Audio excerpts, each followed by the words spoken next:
السلام عليكم ورحمة الله وبركاته. maanta waxaan rabaa xoogaa inaan idin bedelo sheekooyinka idin sheegi jiray. maanta waxaan rabaa xoogaa inaan idin sheego sheekooyin kale aan aad u xiiseeyo oo ah sheekooyinka dhacdada ah oo runta u dhacay. But anyways, marka waxa loo yaqaanaa true crime ama dhacdo run ah. maanta waxaan jeclaan lahaa in aan idin kaga sheekeeyo sheekooyinkaas mid kamid ah. So waxay dhacday sheekadan from June 1984 ilaa August 1985.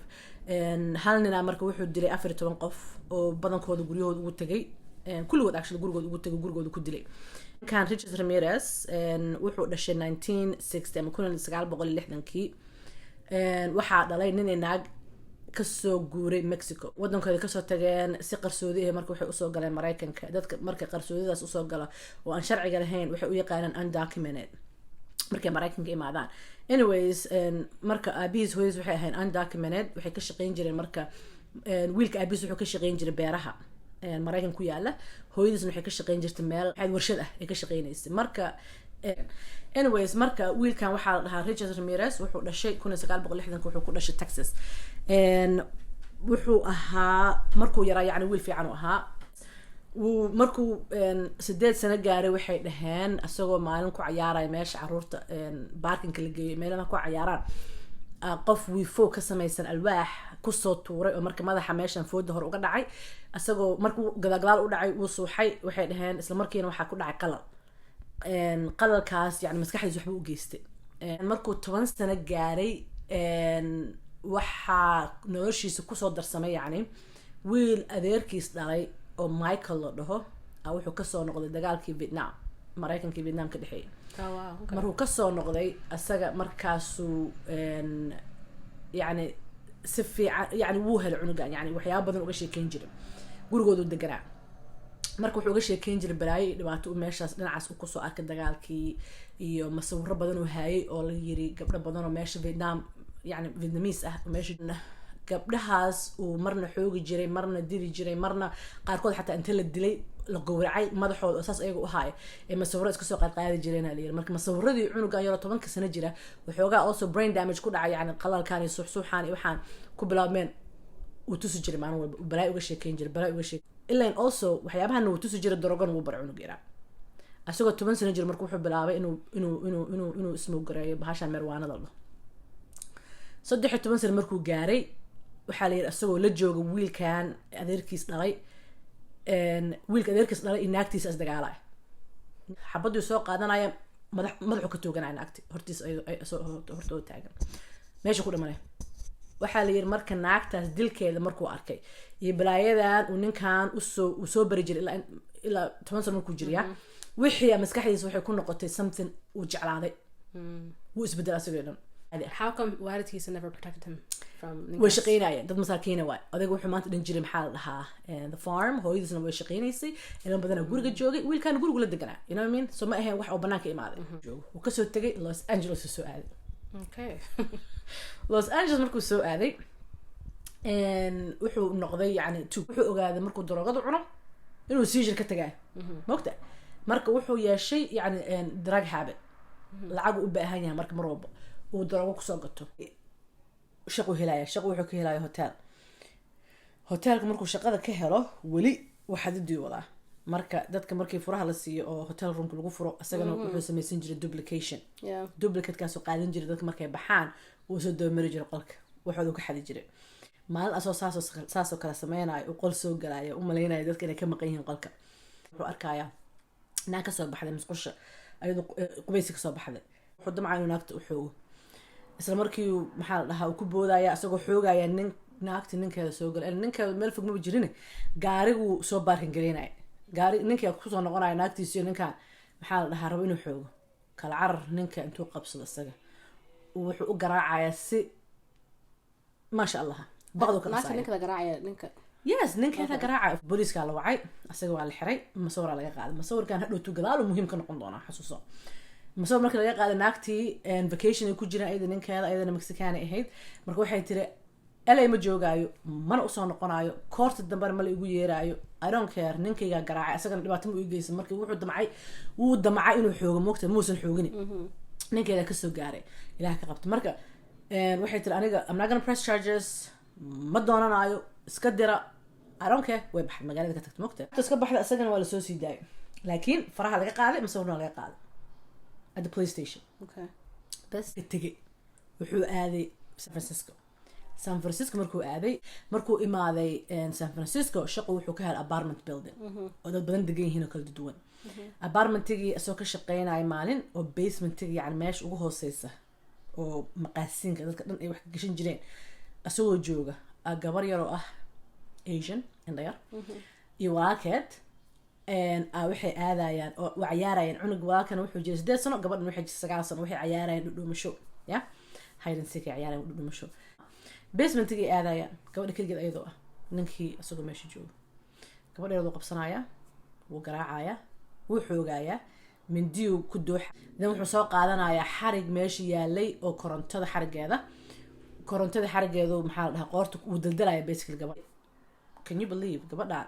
ninkaas inuu dilo waxaa la ogaayay 2009 1984 ee sheekadan dhacday wuu kasoo noqonayaa San Francisco wuxuu soo aadaya LA wuxuu kusoo noqonayaa June marka June 1984 wuxuu u bilaabayaa dilka guri kasta uu galay ninkaas albaab ma jibin daaqad ma jibin waxa ma sameyn meel furan uu kasoo galay albaabka hore furan albaabka gadaal furan qof ay daaqada u furan tahay something like that uu kusoo galay guriga weligiis meel ma jibin marka June 1984 in LA wuxuu soo galay guri ay degan tahay naag 79 sano jirta isku hurday habeenkuna uu dadka ugaarin jiray maalin cad qof uu imaado malaha habeenkii ayadoo ay tahay saqda dhexe uu guriga naagtan soo galay daaqada gadaasheeda qol kamid ah daaqad ka furnayd daaqadii ka soo galay meesha daaqadii markuu soo galay way hurday naagtu wuu xoogay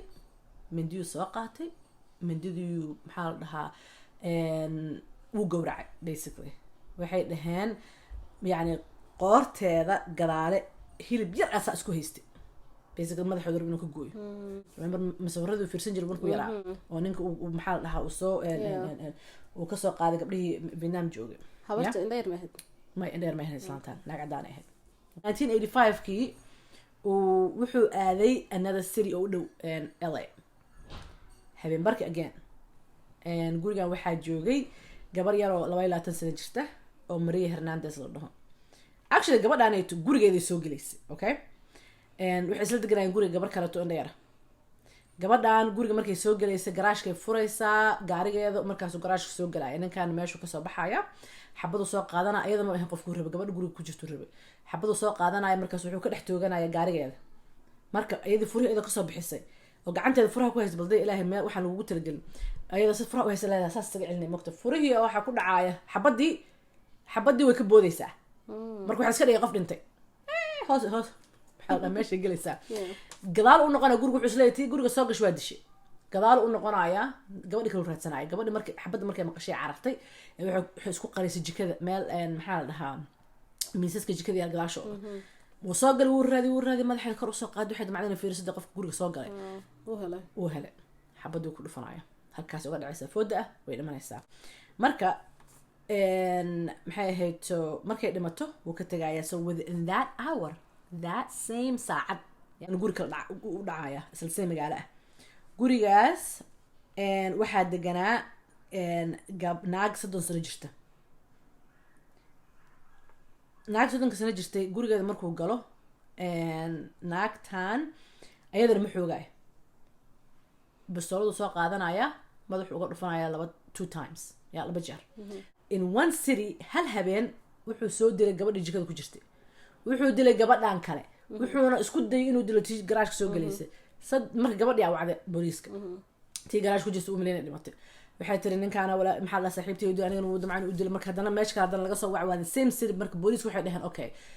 waxaan waa too much hal qof waxaan sameeyay because ayadu waxay u sheegtay nin dheer oo Mexican ah oo timo bulbul ah leh indhihiisana ay kala indho weyn u leeyahay kulaha oo xogaa kala fog ilkihiisana waxay ahaayeen dhalka jabay ya oo asaga inuu soo uraay booliiska markaas si fiican u raadinayay ninkaas markaas way baqaayeen waxay leeyihiin okay fiiri waxaan waa isku wada egyihiin the same guy I probably sameeyay marka waa inaan ninkaas helnaa mogta police activity marka way badanaysaa dadka meelaha police badana gaariyaashooda meelaha ku wareegaya dadkana waxaa leeyahay hadda aragtin nin saas u ego saas u dheero saas u hatimiisaas yihiin noo soo sheega anyways isma dhibin cabaar u faris because last time waxay ahayd March 17 samaaha yeah March 27th 10 days uu fadhiyay March 27th 1985 guri waa hore uu dhacay uu ku soo noqday at 2 a.m. in the morning yeah and 2 a.m. in the morning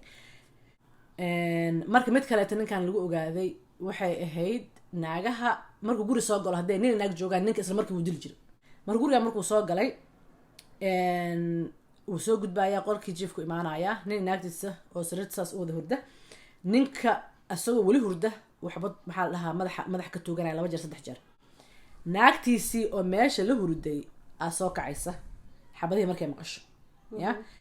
wuxuu dabcan inuu saa gacmaheed u xirxiro gacmaheed u xirxiraya wuxuu leeyahay ii sheeg meesha dahabkaaga iyo jewelrygaaga meesha ku yaalaan guriga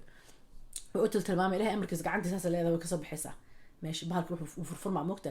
bistoolada marka waxay ugu jirtaa naagtan barkinteeda hoosteeda laakiin bistoolada xabada ma laha bistoolada la soo baxay waxay iska dhigay qof oo bistoolada helay hadarta moogta markaas wuxuu leeyahay okay hadday bistoolada tahay igu dhufo kala ay kasii waxa ma laha moogta intuu imaado uu garaaco uu xoogo wadana garaaco uu hadana dilaya maxaa la dhahaa minduu maxaa la toorre intuu soo qaato uu ayada dhan u dooxaya markay dhimato kadib indhaheedu soo bixinaya indhaheeda uu soo goynaya markaas wuxuu ku dhex ridaya jewelry boxkeeda meesha dahab ugu jiray oo dahab ka qaatay oo indhihi dhex gelinaya yeah so March April oo dhan waxa ma sameynaa May 1985 wuxuu ku soo noqonaya the same city meel yaro meel LA u dhow Monterey Park uu soo noqonaya wuxuu helayaa guri ay degan yihiin inactiis oo disabled ahead oo aan yani lagu hadalba shaqeynaynin naag jiis ah yeah oo 56 sano jirto gurigooda usoo dhacaya habeenkii again habeen maalin qofna ma imaado habeenkii soo gala guriga ninkiyo maxaa la dhahaa qolkiisa hurdo ugu imaanaya again xabadu ku dhufan nimanka chance ma helaan isla markii uu dilaya because wuu ogaday soo kacaan midkood inuu ku xog badan karo dilaya yeah marka naagtii oo disable ka ahayd oo aan socon karin oo inta qaar ka dambe naafa ka ahayd oo qolkeeda tagaya gacmo ku xiraa waa gacmaha ugu xiraa qof aan socon karin yeah gacmo ku xiraya markaasuu uu xoogaya yeah markuu xoogo alaabtooda ka qaadanaya islaantii marka iyadoo jiitamaysa telefoonka intay qabsatay wacaysa 911 marka booliiska u imaanaya odayga wuxuu ku dhimanaya maxaa la dhahaa isbitaalka 2 saac kadib dhimanaya okay isla Maydaas 1985 May 29 1985 Monrovia California uu imaanaya wuxuu soo dhacaya guri ay degan yihiin and this one is the saddest one I think to me like I can't believe it wuxuu soo dhacaya guri uu ogaa inay 2 naag degan yihiin 2 habro midna 83 sano jirta midna 81 sano jirta waa walaalo marka 83 sano habarta jirta waxay dhaqaaleysaa oo teekeer galaysaa gabadh walaasheeda ka yaro 81 sano jirta oo ahaa dadka adiga ayagoo maskaxdooda dhiman tahay dhasha weligeed bahaysay yeah gurigood usoo dhacaya hembar kale yani May 29th usoo dhacaya buris uu kasoo qaadana jikadooda wuxuu u hormarayaa tii caafimaadka qabtay again 83 sano ay jirta islaantaas gurigeed u galaya uu xoogaya buriskii la dhacaya ilaa uu isdhaho waa dhimatay wuu baxaya tii kale u tagaya maskiinta ahayd sidoo kale ku sameeyay ayadana wuu xoogaya burisku la dhacaya meel kasta dhig and here's the sad part wuu ka tagay labada sidoo ayago yeah wuu ogay inay isdhimanin laakiin waa dhimasho u dhow yihiin okay wuu ka tagaya